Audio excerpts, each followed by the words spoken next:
There were two black celebrities. So there were two black celebrities that I seen go viral for dissing Argentina, man. You know what I'm saying?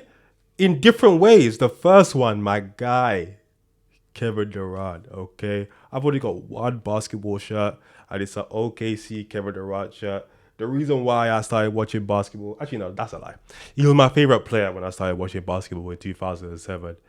KD, he's on stage and he ignores all the Argentina players. He ignores all the Argentina players, man. Damn. I don't want to say I love to see it, but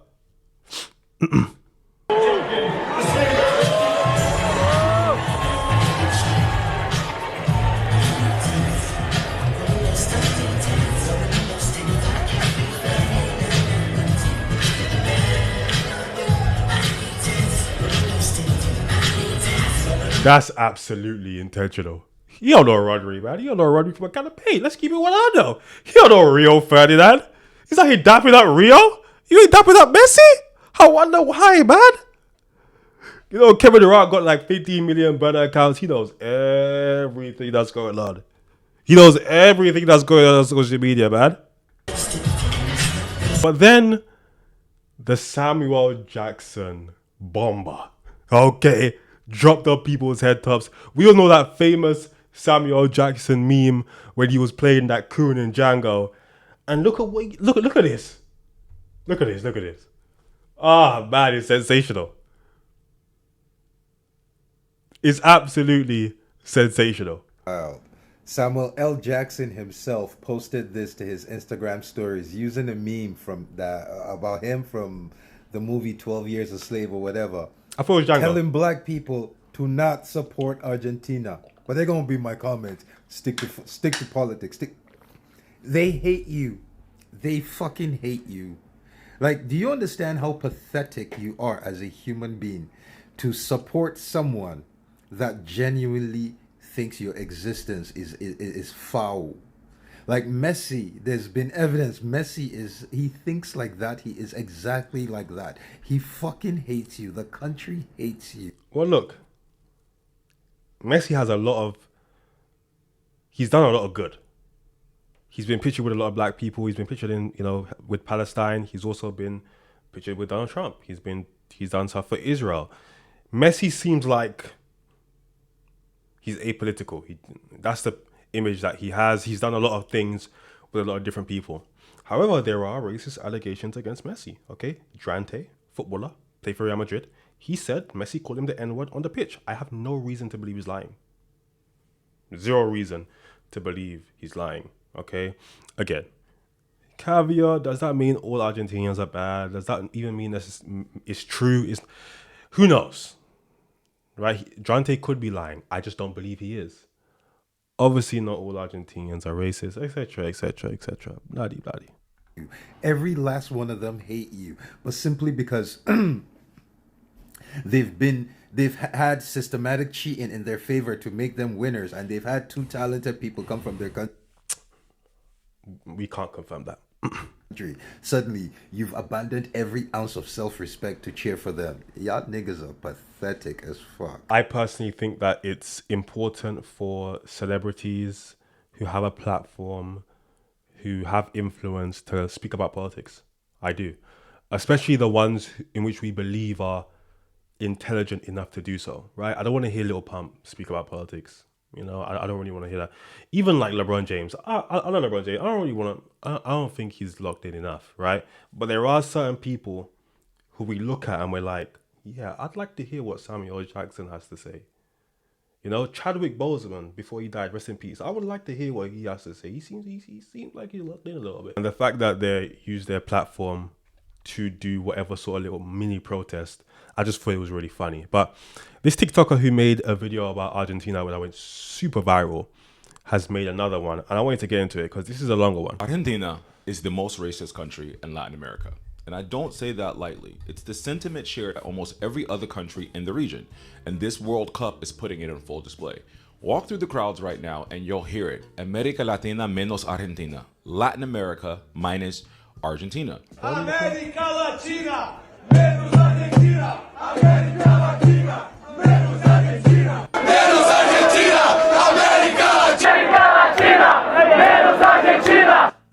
That's not a joke, Chan. It's the rest of the hemisphere telling on them.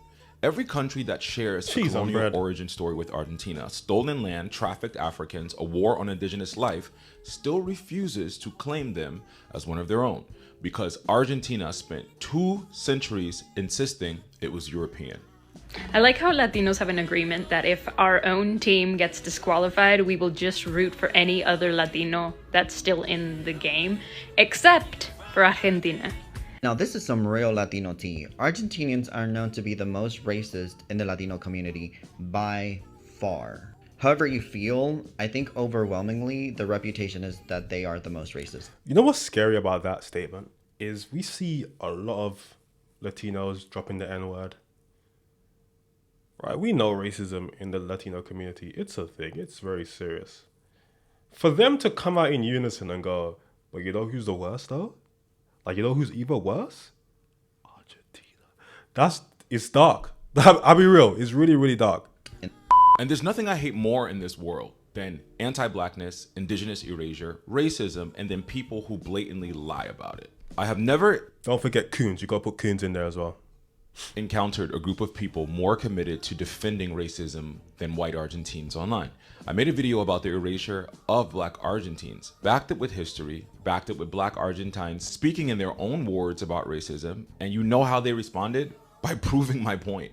I've been called a baboon, a donkey, a nigger, a CIA agent, my comments being filled with monkey and banana emojis, coordinated copy and paste campaigns claiming I delete the comments that prove me wrong. I don't have time to delete comments. I don't need to. 9 times out of 10, you're doing the work for me, sitting in my comment section demonstrating the exact racism and delusion the video was about. They're akin to Zionists talking about Israel and lying about the things we can see with our own eyes. Afro-Argentinians have been fighting for visibility for centuries, all the while their country insists that it's only white and European. And yet, black history is deeply embedded in Argentina. The tango, African roots.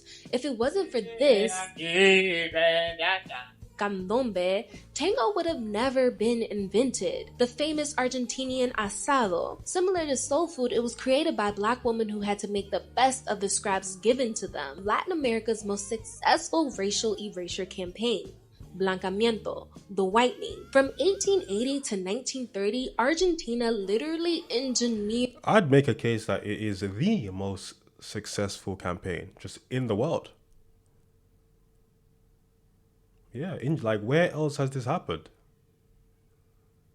Whiteness. The Constitution blocked African and Asian immigration while paying Europeans to come. And to be honest, Argentina was pretty successful in its whitening of society, because how many of y'all are surprised to see this many Afro-Argentines in this video? And that's the thing. People look at Afro-Argentines and assume they're from everywhere, but... And that's the tell. Racism doesn't run on logic. It never has. It runs on maintenance. And there's a specific sustained psychosis to hold the lie together for 200 years. And white delusion in Argentina is no different than white delusion in any other settler colonial state. It just wears a Boca Juniors jersey instead of a Confederate flag. And when the deflection runs out, it always lands on the same move. ¿Crees que el argentino es racista? Sí, definitivamente. Pasa algo raro con el argentino. El argentino es racista y como que a veces justifica un poco ese racismo. Digo, un argentino como reconoce a un mexicano. Me suena feo. Argentina es un país muy racista, pero todavía no nos damos cuenta. ¿Cuántas personas conoces que tienen el tono súper marrón y dicen, no, yo no soy negro, yo soy morocho, ¿no? Yo soy trigueño. Y el término trigueño también lo utilizaron para disminuir el porcentaje de población negra acá en Argentina en los censos, en los gobiernos de Rosas, porque era una forma de definir a los que eran un poco más claros. Ese término se inventó para reducir la imagen afro que tenían los demás países acá en Argentina, y todas esas cosas siguen quedando. Si vos ves, el cuarteto es negrísimo. Este país lo construyeron gente afro, lo construyeron indios, lo construyeron personas originarias acá. America does it worse. Interesting strategy. Invoking American racism to a black American as a defense against your own country's racism. That's a confession with extra steps. It's actually, that's one of the backlashes that I've seen that was absolutely insane. Like, what is the point of that? You're speaking to a black American. What are you trying to say when you do that? Oh yeah, but England does it worse. oh, but the British Empire was bad. It was worse than Argentina. Like, what's the point of that?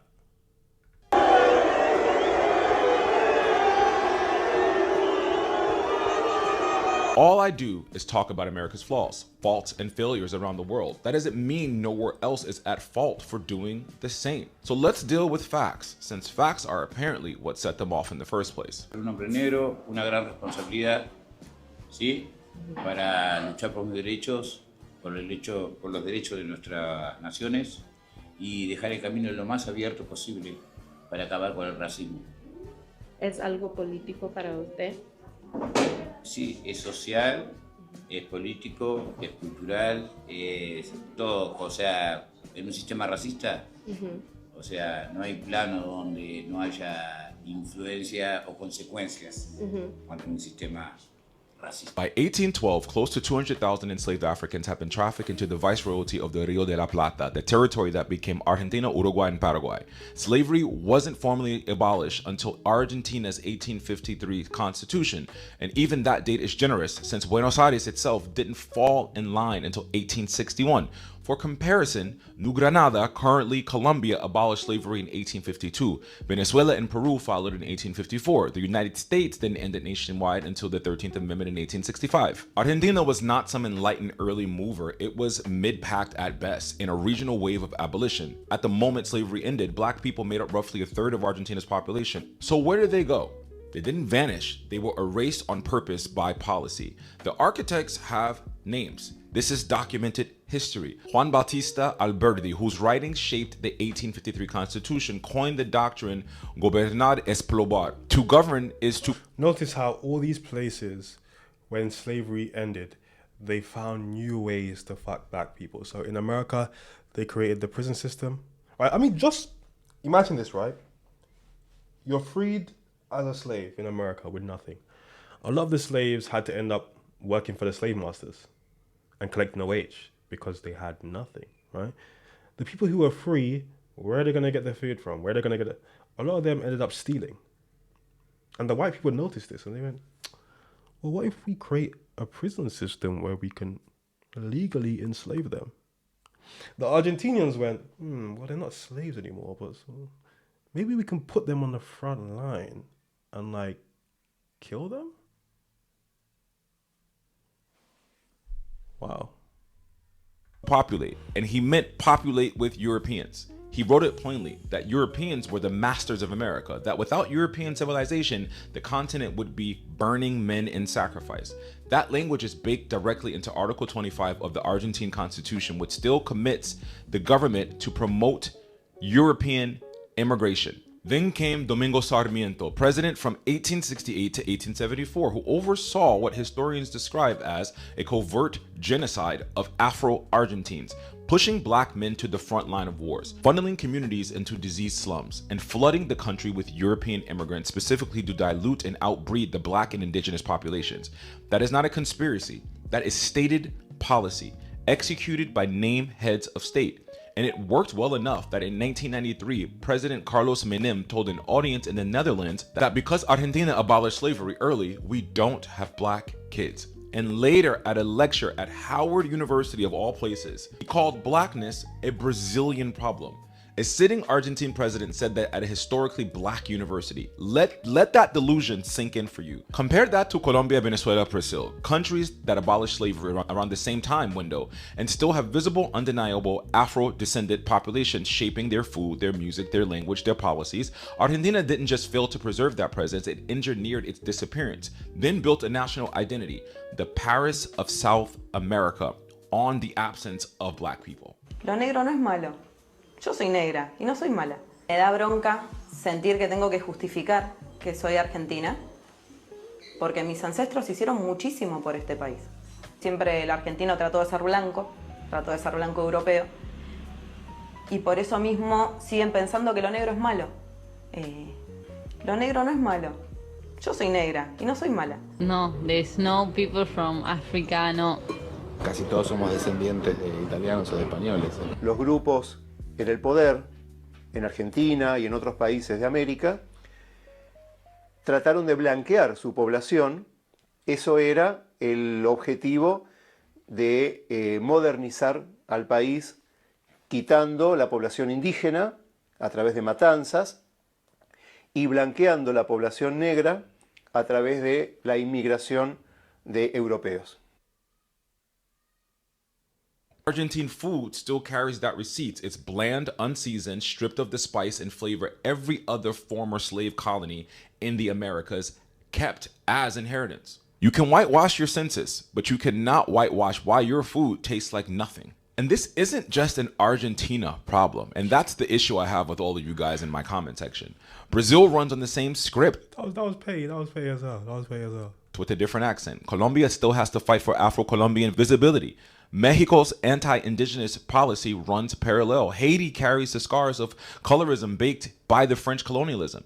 Every settler colony in the Americas shares the same origin story. Stolen indigenous land, trafficked African bodies, imported Europeans to launder the optics, and every one of them lies about it to a different degree. Yeah. Argentina just lied about it the loudest and got most people to believe it, including themselves. No, you guys, if I go to Italy and they start doing this, I'm actually gonna cry. It'll take me back to like when I used to get bullied in Argentina. You got bullied in Argentina? Yeah, all the time growing up. Oh, because that's Argentina's mad racist, huh? Yeah, I guess they are. They are racist and they're also like white kids all the time. Because like me and my brothers were the only Asians in the school. Was that a kid? Well, he In was the a kid. school, yeah, two brothers. And we would always get this, like this. So, when the World Cup puts that mythology on a global stage, when the rest of Latin America sings Menos Argentina in the stands, when black Argentines speak on camera about the racism they navigate daily, when the history is sitting in the Constitution itself, the reaction shouldn't be defensiveness. It should be reckoning.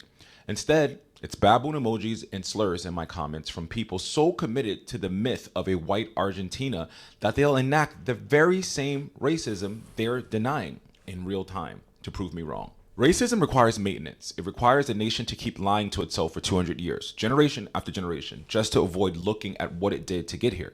Argentina didn't lose its black population, it buried it and called the grave a constitution. Another fantastic video, I must say, and this is why I'm so adamant. You know, when I see the coons and all the stupid justifications, I stand on what I know. It's not even a belief, it's what we know happened. The idea that everyone is just lying and the history is a lie and the internet, again, we just don't believe you.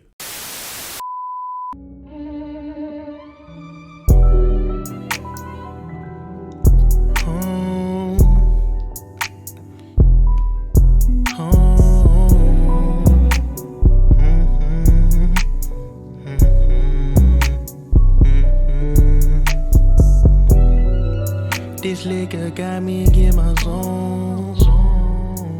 Now I'm blowing up your phone. Blowing weed, smoking the ozone. I just can't let this go. This liquor got me in my zone. Now I'm blowing up your phone.